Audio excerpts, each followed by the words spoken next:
দ্রুততম সময়ে পূর্বাচল স্টেডিয়াম খেলার উপযোগী করতে চায় ক্রিকেট বোর্ড। মাঠ থেকে মাটি চুরির ঘটনায় তদন্ত কমিটি গঠন।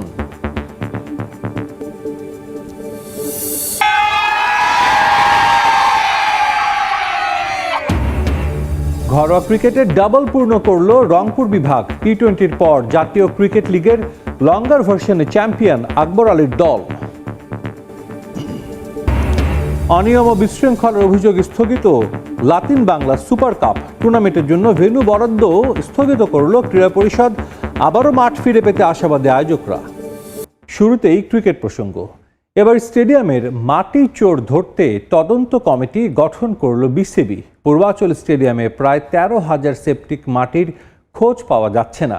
আছে মাটির মান নিয়েও প্রশ্ন।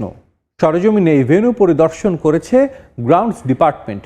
শুধু পূর্বাচল নয়, দেশের আরও বিভিন্ন স্টেডিয়ামে এমন মাটি চুরির ঘটনা ঘটেছে বলে জানান বিসিবির আরেক পরিচালক আসিফ আকবর। দায়িত্ব পাওয়ার পর থেকে একের পর এক তদন্ত কমিটি তৈরি করে যাচ্ছে আমিনুল ইসলামের বোর্ড। কখনো ফিক্সিং, কখনো নারী কেলেঙ্কারি। এবার মাটি চোর ধরতে 3 সদস্যের তদন্ত কমিটি গঠন করতে যাচ্ছে গ্রাউন্ডস কমিটি। পূর্বাচল স্টেডিয়াম ঘিরে আগে থেকেই চলছে দুদকের তদন্ত কার্যক্রম। এবার উঠে এলো উইকেটের মাটি চুরির ঘটনা। 20,000 সেপটিক মাটি কেনা হলেও মাটি আছে 7,500 মাত্র। আছে গুণগত মান নিয়েও প্রশ্ন। গ্রাউন্ডস কমিটির চেয়ারম্যান দায় চাপালেন আগের বোর্ডের ওপর। 20,000 সেপটি মাটির পরিমাণের ইয়ে ছিল, কিন্তু যখন আমাদের মেজারমেন্ট করা দেখা যাচ্ছে যে অলমোস্ট 7,500 মতো পাওয়া গেছে। তো এটা পড়েছে কি পরে নাই, বা কে সাইন করেছে, কে করে, এই পুরো জিনিসটাকে দেখতে হবে। এবং এটা একদমই আমি মনে করি স্বচ্ছ একটা এনকোয়ারি কমিটি করতে হবে, যেন একদম পুরো জিনিসটা সিনারিওটা বেরিয়ে আসে কারা কারার মধ্যে জড়িত। তদন্ত কমিটিটা করবো নিউট্রাল একটা তদন্ত কমিটি, যেখানে কিনা হয়তো 1-2জন আমাদের ডিরেক্টর থাকবেন এবং বাইরের 1-2জন যারা কিনা হয়তো গোয়েন্দা সংস্থার মানুষ। আমি মানে ফিল করি যে এমন কিছু মানুষ রাখবো যে মানুষরা হয়তো এই ধরনের কাজগুলো করে অভ্যস্ত। এর আগে দফায় দফায় নানানভাবে বাজেট বরাদ্দের পরেও আলোর মুখ দেখেনি পূর্বাচলের এই ভেন্যু। স্রেফ নকশা করেই মোটা অঙ্কের টাকা নিয়ে গেছে অস্ট্রেলিয়ান একটি প্রতিষ্ঠান। কখনো নৌকার আদলে স্টেডিয়াম, আবার কখনো বায়োমেকানিক্যাল ল্যাব তৈরির কথার ভিড়ে এখন পর্যন্ত একটা ইটও বসেনি এখানে।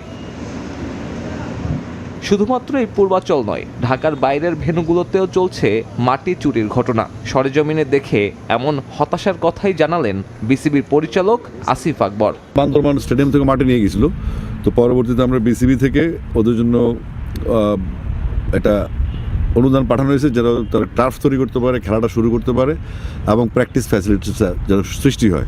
আগামী মৌসুমের আগে অন্তত অনুশীলনের জন্য হলেও পূর্বাচল স্টেডিয়াম সচল করার অঙ্গীকার করেন নবগঠিত গ্রাউন্ডস কমিটি।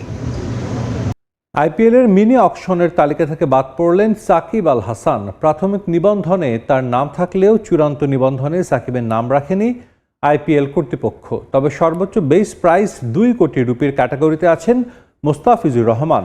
এছাড়াও 16 ডিসেম্বর অনুষ্ঠিত হতে যাওয়া এই মিনি নিলামে তাসকিন রিশাদ সহ আছেন আরও 6 বাংলাদেশি ক্রিকেটার। জাতীয় দলের ক্রিকেট থেকে নির্বাসনে সাকিব, কিন্তু ফেরি করে চলেছেন বিভিন্ন ফ্র্যাঞ্চাইজ লিগে। মেজর মাইনর বাজ বিচার না করে সম্প্রতি বেশ কিছু টুর্নামেন্টেই খেলেছেন বাংলাদেশের সাবেক অধিনায়ক। তারই ধারাবাহিকতায় হয়তো তার প্রত্যাশা ছিল আরও একবার আইপিএলে নিজেকে মেলে ধরার, তবে সে সম্ভাবনা নষ্ট হয়ে গেল নিলামের আগেই। গেল সপ্তাহে মিনি নিলামে নিবন্ধনকৃতদের প্রাথমিক তালিকা প্রকাশ করে আইপিএল কর্তৃপক্ষ।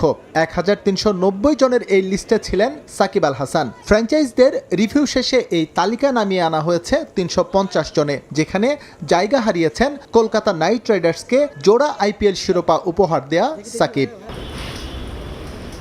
আইপিএল ফ্র্যাঞ্চাইজরা সাকিবের উপর আস্থা হারালেও আস্থা রেখেছেন মোস্তাফিজুর রহমানের উপর। নিলামের সর্বোচ্চ বেস প্রাইস 2 কোটি রুপির ক্যাটাগরিতে আছেন বাংলাদেশি পেসার। এই ক্যাটাগরিতে আছেন আরও 40 ক্রিকেটার। এর মধ্যে 2 জন ভারতীয় হলেও বাকিদের সবাই অন্য দেশের। নিবন্ধিতদের প্রাথমিক তালিকায় সর্বোচ্চ ভিত্তিমূল্যের ক্যাটাগরিতে শুরুতে ছিল 45 ক্রিকেটারের নাম।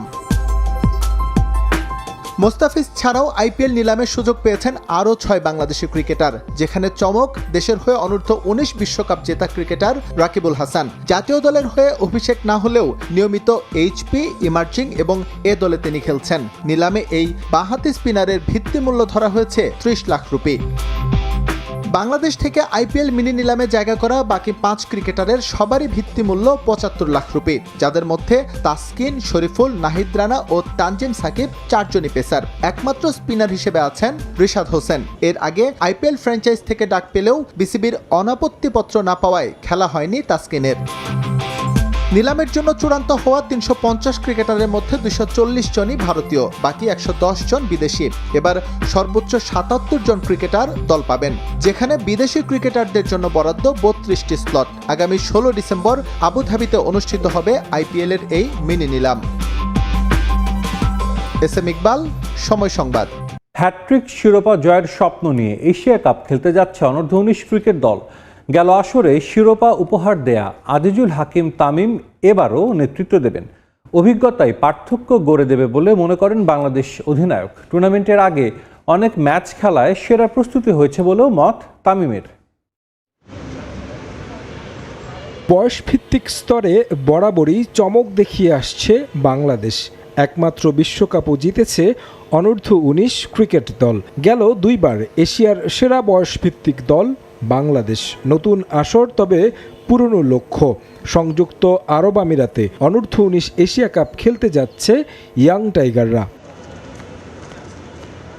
12 থেকে 21 ডিসেম্বর দুবাইয়ে অনুষ্ঠিত হবে এবারের এশিয়া কাপ। প্রস্তুত জুনিয়র টাইগাররা। এবার লক্ষ্য হ্যাট্রিক শিরোপা। আমরা সবগুলো সিরিজ জিতছি এবং লাস্ট কয়েকটা সিরিজ ড্র হয়েছে, তো আমরা এখন একটা সিরিজ হারিনি, তো আমাদের বিশ্বাস আছে যে আমরা ভালো কিছু করবো। আমরা সবসময় ভিতরে থেকে থাকি যে আমরা একটা ভালো কিছু চ্যাম্পিয়নের জন্য, কিন্তু ইন্ডোপ্লেতে আমরা প্রসেসে বিশ্বাসী, দেখা যাক বাকিটা আল্লাহ। গেল আসরেও নেতৃত্ব দিয়ে শিরোপা উপহার দিয়েছেন আজিজুল হাকিম তামিম। এবারও তার কাঁধে অধিনায়কের দায়িত্ব। কিছুটা রান খরায় ছিলেন, তবে আফগানদের বিপক্ষে শেষ ম্যাচে পেয়েছেন সেঞ্চুরি। দল এবং নিজের পারফরমেন্স নিয়ে আত্মবিশ্বাসী তামিম। আগের বিশ্বকাপ খেলা বেশ কয়েকজন ক্রিকেটার থাকায় নিজেদের এগিয়ে রাখছেন। পরিবর্তন শুধু আমি মনে করি এক্সপিরিয়েন্স। আমরা যতগুলো ম্যাচ খেলছি ওভারঅল ওয়ার্ল্ডে মনে এমন এত ম্যাচ কেউ খেলে নাই, আর সবাই এখানে এক্সপিরিয়েন্স প্লেয়ার এবং জীবন এখন অ্যাড হয়েছে, সো অনেক এক্সপিরিয়েন্স প্লেয়ার, সো ওই হিসেবে ইনশাল্লাহ ভালো কিছু। ইংল্যান্ড, সাউথ আফ্রিকা থেকে আমার অ্যাভারেজ ছিল 30-40 এমন রান হচ্ছিল, বাট কয়েকটা 50 হয়েছে মাঝে। তারপরেও আমি বাকি যে চিন্তা ছিল স্যারের সাথে অনেক ডিসকাস হয়েছে, স্যার সেলিম স্যার যারা ব্যাটিং করছিল, সো ডিসকাস করতে করতে আমি জাস্ট টেক টাইম, যারা বললো যে সময় আসে ইনশাল্লাহ ভালো কিছু হবে। আর দেখেন যে যেই 2টা প্রথমে আউট হয়েছে, স্যার বললো যে এগুলো একটা লাকের একটা বিষয়, সো আমি চেষ্টা করছি আমার প্রসেসে বিলিভ করার, সবসময় এটাই থাকি। ইনশাল্লাহ দিন শেষে ওইটাই বিশ্বাসের ফলটা আসছে। লঙ্কান কোচ নাভিব নওয়াজের তত্ত্বাবধানে বিশ্বকাপ শিরোপার স্বাদ পেয়েছিল যুব টাইগাররা। তার উপরই আস্থা রেখেছে বিসিবি। যুব এশিয়া কাপ হলেও কোচের নজর আসছে জানুয়ারিতে বসতে যাওয়া বিশ্বকাপ ঘিরে। তাই কিছু নতুন ক্রিকেটারও যুক্ত করা হয়েছে দলে। তিনিও আশাবাদী দল নিয়ে।